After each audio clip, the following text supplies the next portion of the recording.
Wow, it's delicious and creamy. Graham ice cream bar. Hello mga kabiyaya, wala pa ba kayong naisip na special dessert ngayong Pasko at ngayong darating na New Year? Pues ito na. Tuturuan namin kayo kung paano gumawa ng Graham ice cream bar.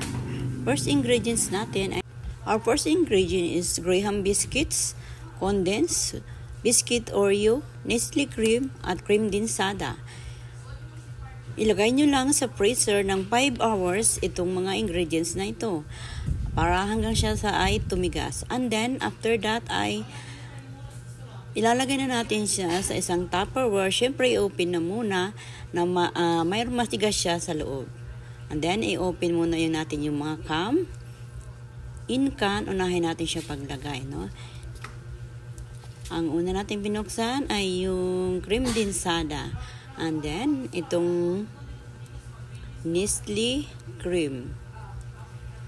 At ating nga paghalo-haloin siya dito sa isang Tupperware. Kailangan sa isang malalim na Tupperware kasi kailangan niyang i-mixer. So, ang una nating ilalagay sa Tupperware na ating i-mixer ay ang cream dinsada at ang Nestle cream. Iuhuli natin yung condense kasi pag isinabay natin yung condense ay hindi siya aalsa. So, it takes 15 minutes before siya umalsa, guys. Kaya be patient. Shake together with the two ingredients. And then, ilagay naman natin yung flavor niya na Oreo biscuits. Kasi ang ating flavor na gagawin ay cookies and cream. At kung mayroon kayong powder na cookies and cream para mas creamy at mas yummy siya, ay pwede nyong ilagay. Kung wala naman, it's okay. At ito na nga guys, inilagay na natin ang condense. Sa huli nga natin siya ilalagay para siya umalsa. At kung napansin nyo ay umalsa na talaga siya. At atin na nga ibubuhos dito sa container na mayroon ng Graham biscuits. So, una natin ilalagay yung Graham biscuits and then ipapatong natin ito. At then, sa ibabaw ay muli natin siyang lalagyan ng Graham biscuits.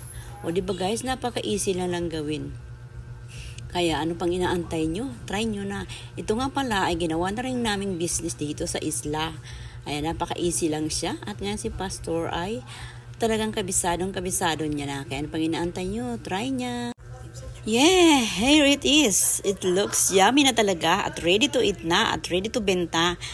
And some of our paninda is available na like pizza and ice candy. Thank you so much. God bless you more. Bye!